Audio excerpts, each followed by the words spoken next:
Welcome back, Tribe. We have one here from MOA Podcast. Never heard of this channel, but someone recommended this video.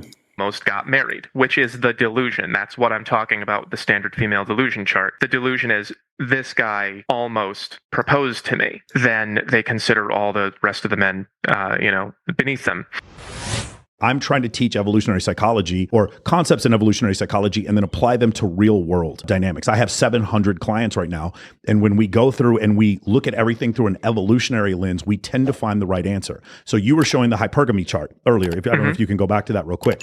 This is something I absolutely love. Just so we're clear, here we are we're going to hold men's feet to the fire. That hypergamy chart over there on the right there, that is something that is baked in evolution. 200,000 years of Homo sapien evolution has created that chart. You aren't going to change that. Significant changes in the phenotype are going to take something like 40,000 generations. Women will continue to look for better mates for as long as we're alive and probably for the next several hundred to thousand years. Maybe if we have a group of humans that bifurcate and move over to Mars and they have a different sexual structure or arranged marriages, maybe we get rid of hypergamy in that society. But for our society, hypergamy is something that's very, very pervasive, and anything that is pervasive amongst Homo sapiens must exist somewhere in evolution. And so that's the thing. So we don't blame women because they want better men. But we also need to understand that their exposure to limitless images of men that look better and are richer than their current partner have caused them to look at the average man and push him down to the left. It is a combination of she does not need him financially. She does not need him for provisioning or providing or protection. In addition, she's constantly looking at images of roided up dudes with tattoo sleeves named Carlo that send her DMs. And it's worse than that, man. There's an invisible class of men. Seriously, there is a class of men in women's eyes in Western society today called the invisibles. They don't notice these guys exist. They're the guys that ring you up at the grocery store. They put your groceries in the bags. They hold the door open for you, the doorman. You know, that's like all these guys doing the lonely jobs. They're construction workers. They're the normal dudes that she walks by. They don't exist. They're not sexual prospects in her eyes, so they're less than.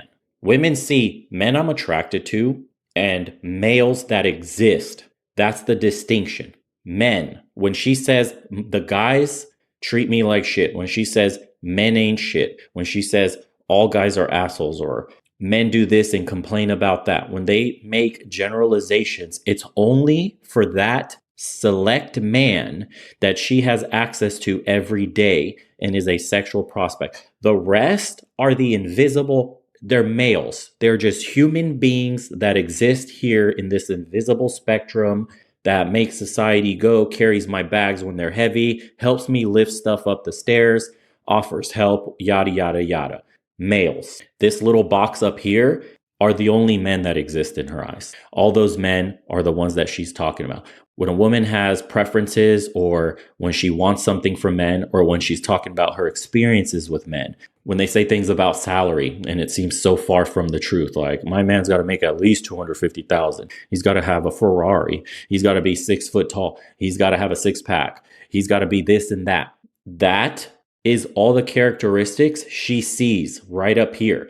So when she says things, and this is why hot chicks typically say men are really sweet, men are really nice, and they have incredible experiences in life and access to everything and get flown out places and taken to all the nice dates and the doors are held open for them and men trip all over themselves for them.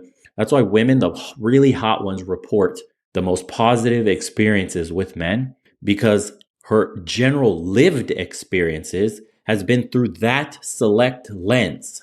She's only dated guys that are jacked, that are rich, that have crazy personalities, that are super charismatic, that may be famous, that blah and blah. So men in her eyes are all like that. Oh, you mean, this is why you hear, oh, you mean men don't just make 100,000 a year, like minimum? Oh, you mean there's like guys that are actually 5'4", they're short dudes? And things of that nature. That's why you hear that. That's why it's genuine shock to them. Like when they hear the numbers, oh my God. The average salary is like 30 grand a year, something like that. They hear that and they go, oh my God, that can't be true. I just went out with a guy that just spent a couple of $1,000s in a day. I thought all men made this much money. That's because it's through the lens of her lived experience day in and day out. Those are the men that are going after her. Everybody else is at the bottom here. You don't exist. You're a walking humanoid. And it pushes all of the men on the average scale to the left. Additionally, I don't know if you've seen that clip of one of the guys who's a developer for a dating app, and he goes, man, the math is really bad here. What happens is women will go on there and they'll swipe left hundreds of times, believing that they have options with all these men for long-term dating success. And in reality, you've used the delusional calculator? That's the delusion. Yeah. Have you seen the female delusional calculator? I have seen it, where you punch in what they expect and they tell you what percentage of the population. Yeah, so just quick and dirty here. 14% of the population is over 6 feet tall. 17% of the population makes 100,000 a year. So it's not 14% and 17%. It's 14% times 17%, which is 2.3%. That does not control age, it does not control for obesity, it does not control for marriage, and it does not control for physical attractiveness. If you control for those first three, you get to 0.02% of the population that are not obese, not married, between like say 30 and 45, and make over $100,000 a year and over 6 feet tall. We're talking 0.02. When we do the contrapositive, when we have men in here and we say, what do you like? Because we as men do not care about height and we do not care about income, the amount of women that are available to us is far greater. And because we normally distribute what we find women to be attractive, 5s are 5s, 6s are 6s, 7s are 7s. Exactly. But again, it does happen with men too. If you grow up if you're in Bel Air and you're constantly around beautiful women, then what happens is 9s becomes 8s for sure. But 9s don't become 2s. That's the difference. We still, and by the way, men will see a woman who's a 6, think she's a 5, and still have sex with her. That's the difference, right? So that's it goes the other way around with men too. Yeah, it does too. Some men overvalue women. When I was living in Wichita, Kansas, or when I was stationed in the Middle East for 10 months, I would come back and a 5 became an 8 to me very quickly. For sure. That thing is very expandable and stretchable for us. But for the most part, it's a normal distribution. It's a bell curve when it comes to men rating women's physical attractiveness, and it doesn't happen the same way for women. And the reason why that is that you alluded to Mackin, and he said this might be the case, but it pretty clearly is the case, is the concept of social media, specifically the internet, then social media is the reason why. They keep, there's the one chart that shows the number of men having 0 sexual partners in the last year. It goes from 2008, it's like 16%, and it goes up to 28% at 2018. Okay. And that is 2008 is the advent of the iPhone and then the Facebook app on the iPhone, then creating that mismatch along with online dating. That is the reason, regardless of what they want to try to tell you.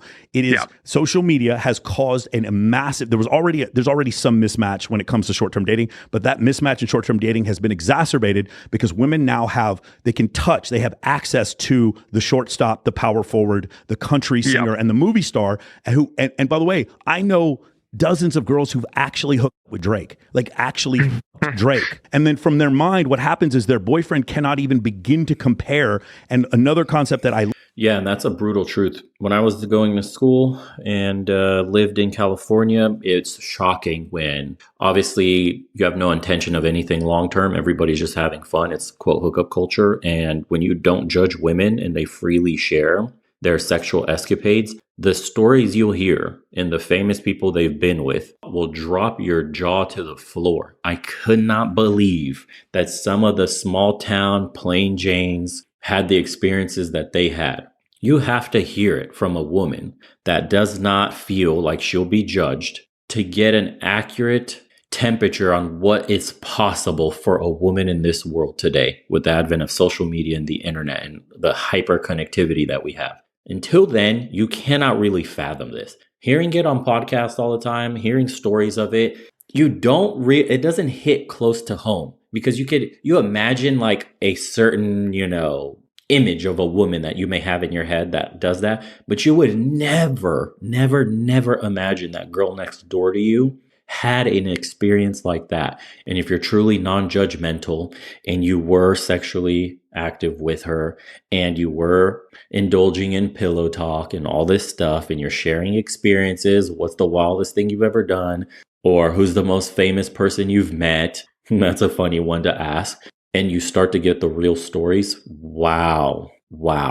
Another ice in your veins moment. How can you possibly compete? How could you marry a woman that, for his example, Drake, you had an A-list celebrity, worldwide fame, every woman is after. And now you think cubicle Kyle is enough to satisfy her for the rest of her life. What does that do to her psychologically?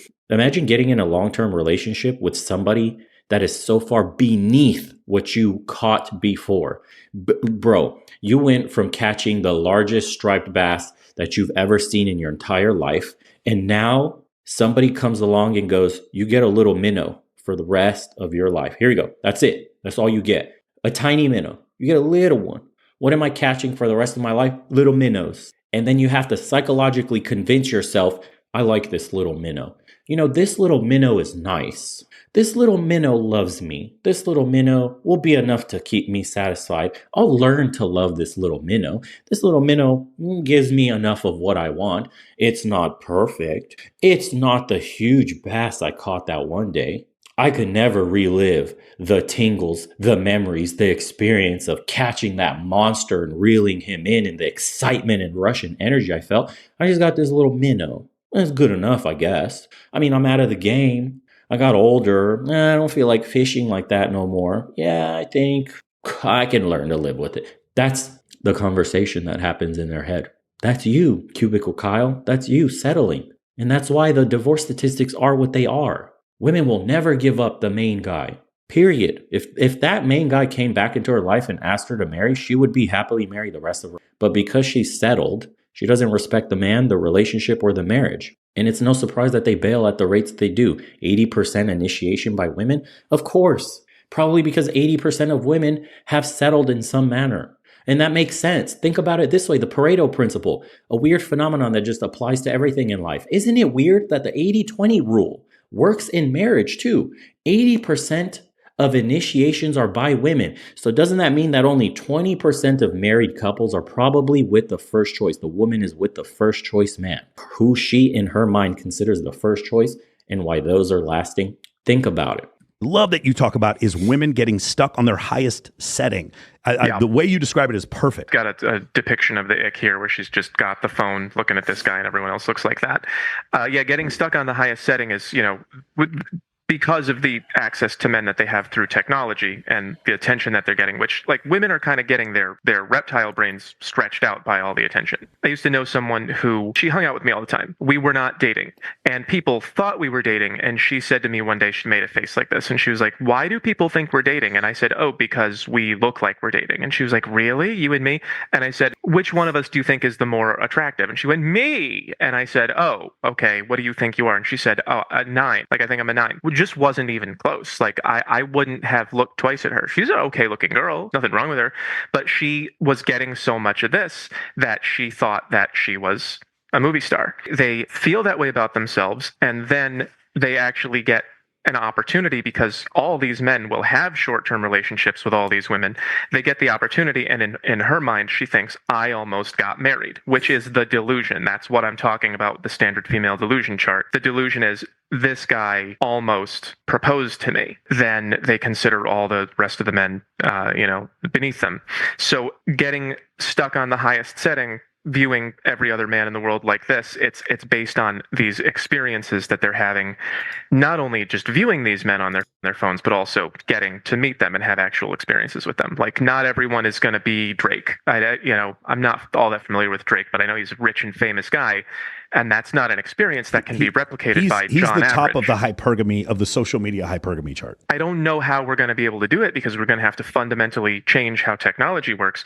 But if we keep allowing this to take place and we don't find a way to move back towards this, then a huge portion of men are going to be disenfranchised and they're not going to be motivated to do anything. And then society is going to rot out. Yeah, and specifically when you talk society rotting out, there are numerous studies that show that in polygynous societies, you have a higher likelihood for violence. So this is places like where men can have multiple wives, and you'll see this in places like India or Afghanistan. When that happens, you have a large group of men that have no chance at the bottom. They have no chance financially or relationship-wise, and then this is when you see individuals strap bombs to themselves, or shoot up locations. That's where this kind of thing happens. So you see more violence in polygynous situations. When there's encouraged monogamy, that's what the Protestant Reformation was, encouraged monogamy through Catholicism and those kind of things. What you find is that even the men in the lowest quartile of men, they were still in arranged marriages. They had one sexual partner that allowed them to have children and offspring, which put them in again, children, offspring, a farm, and cattle to take care of. I'm far less likely to be violent and to commit a revolution. And so we have safer society. These are massive generalizations, but that's in general what you're talking about with a disgruntled group of men down there at the bottom.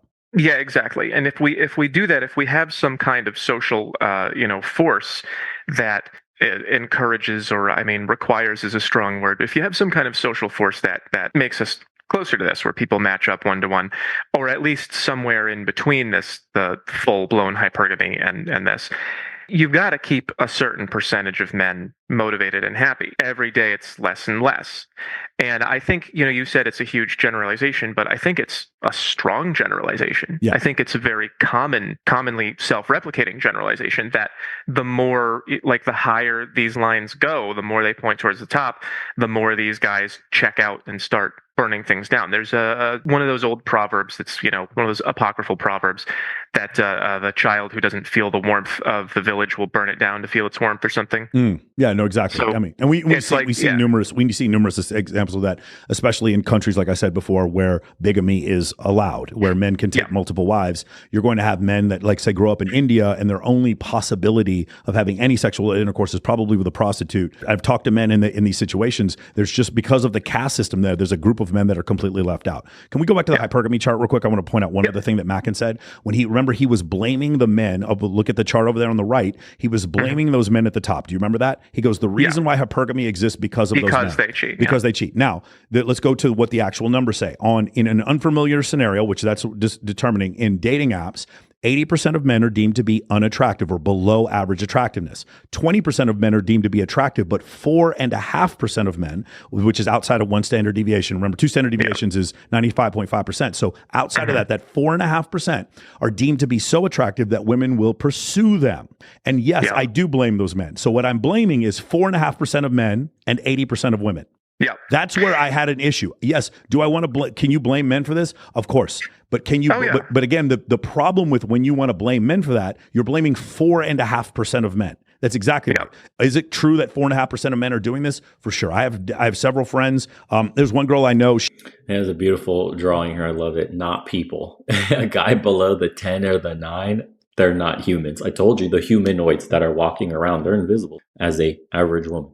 She went on tour with Machine Gun Kelly. And she said after every Machine Gun Kelly, again, this is anecdotal, it's just one story, but after every show, Machine Gun Kelly would then go have sex with like 30 girls. They'd have an orgy afterwards. They'd get all the groupie back there. She said she would have sex with the girls. This girl told me she had caught chlamydia several times from doing this. It was just Machine Gun Kelly and a bunch of these.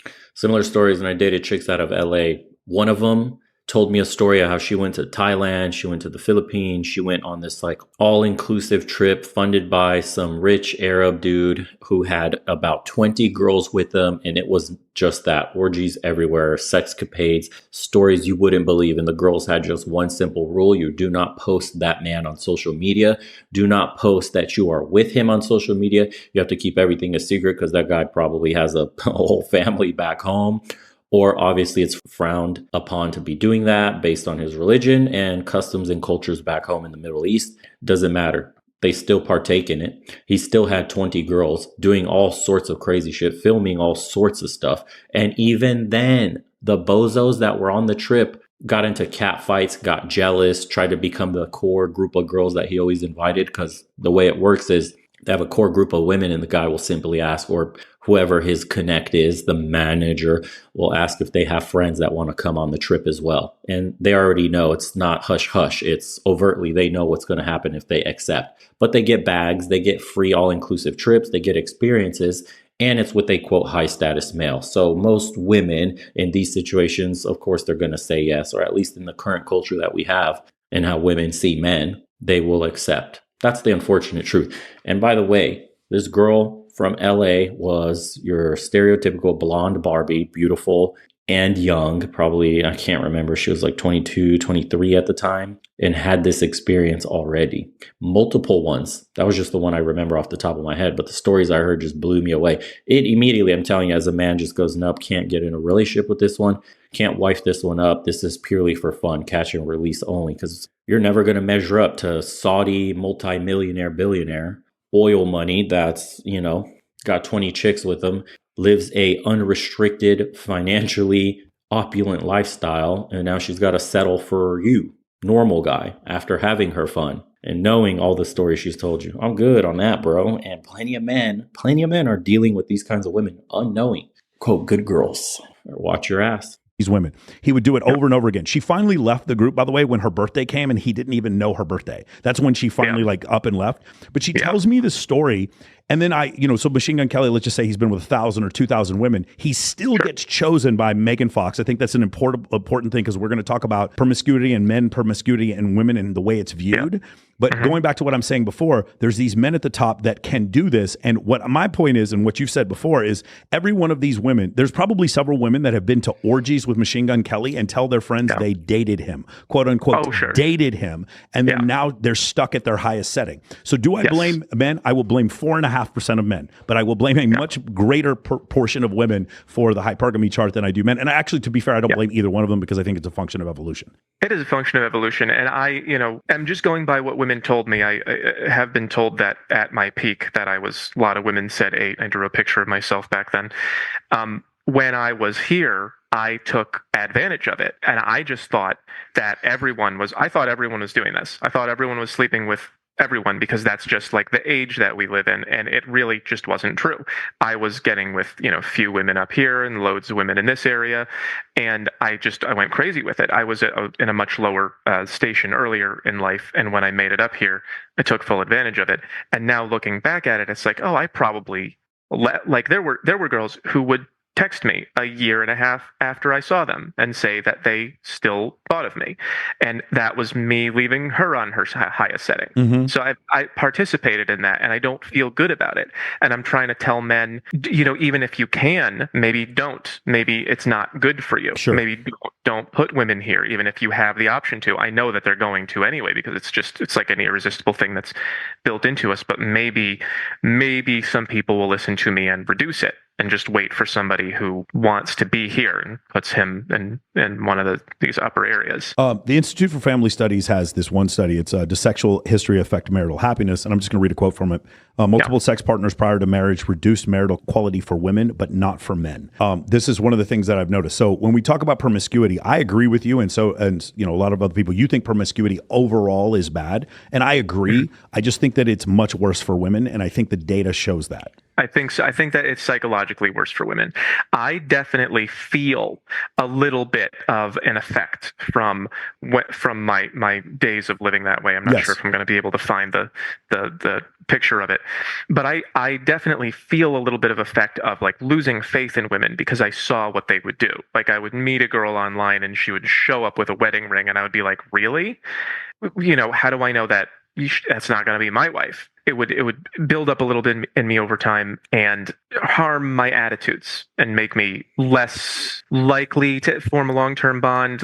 And this is the damage that I tell you guys when you engage in hookup culture as a man. Obviously, it's not as worse as women, because they don't consider the guy, because you don't consider the woman you're hooking up with, every woman, as a marriage potential like women. Unfortunately, when you get bad apples and you get to see the potential negative qualities, the female toxicity, the cheating, the lying, the backstabbing, the two-facedness, and you get that first-hand experience coming through the door with the ring, waking up the next morning, putting the ring on, or telling you, don't call me until this time, or I'll call you, don't call me, so my boyfriend doesn't blah and blah, or seeing a post on their story the very next day, I love my hubby so much, best man in the world, bought me flowers. When you get to experience that on the other side and see the ease of which they do it, and with no remorse, it's the most jarring part of it is how little remorse they have for what they're doing. It's like a man trading in a car for another car.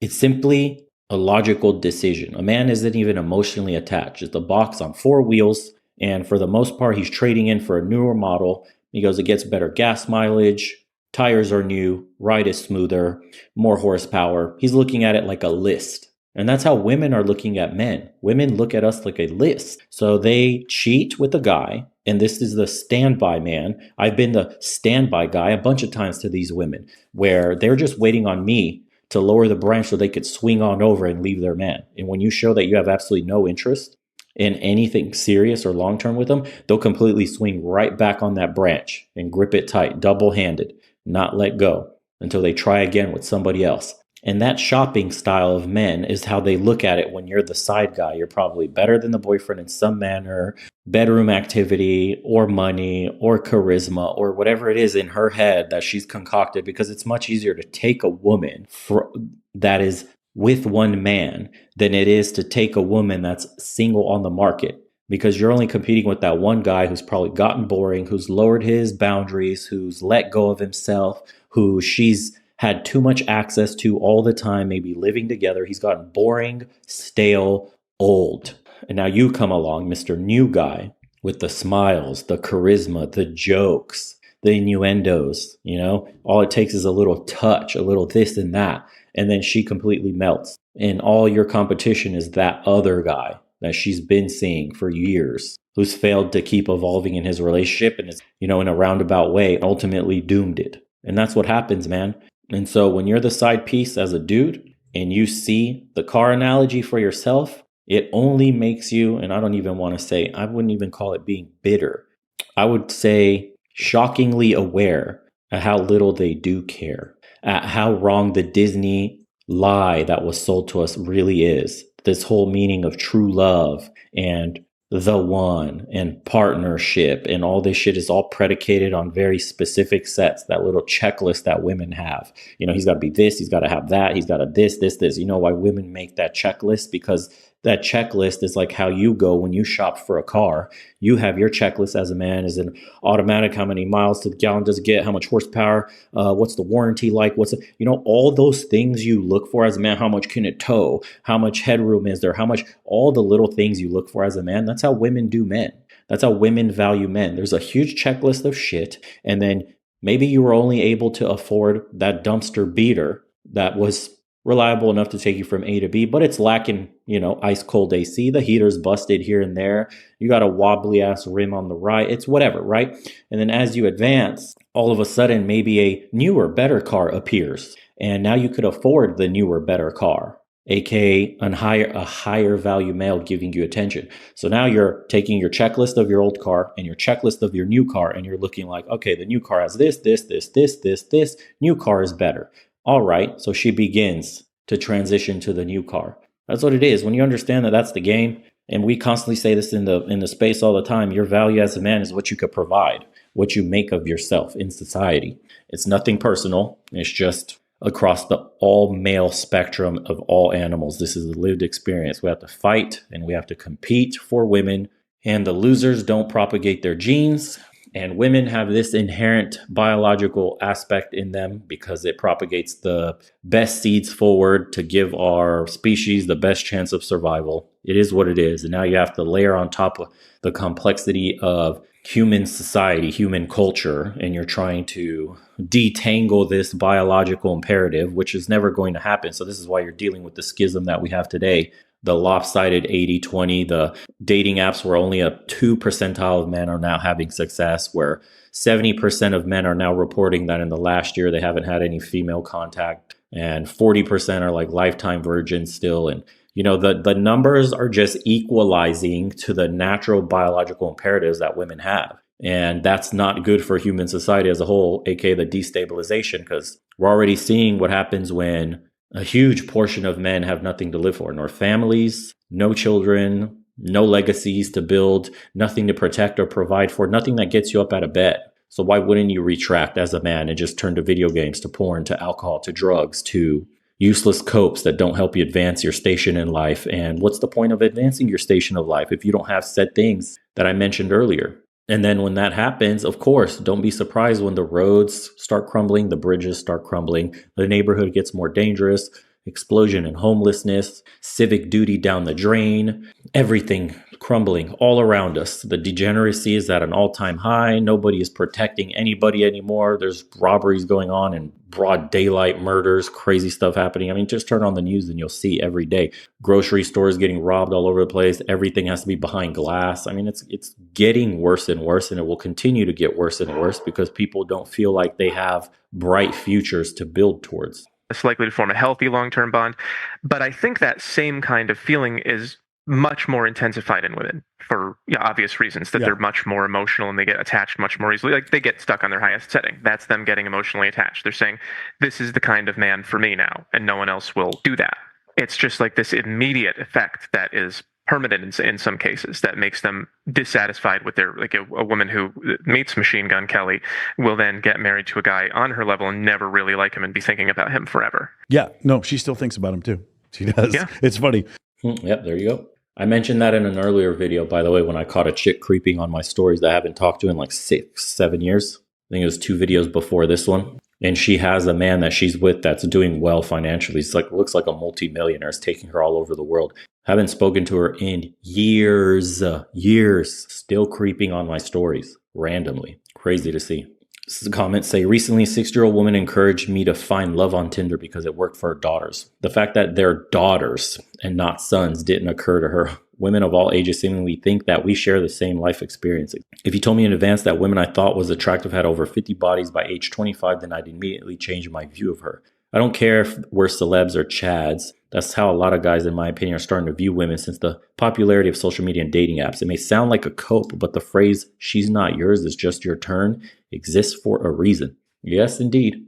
Who would have thought hypersexualization and promiscuity ends up hurting the fairer sex who used sex to get commitment out of men?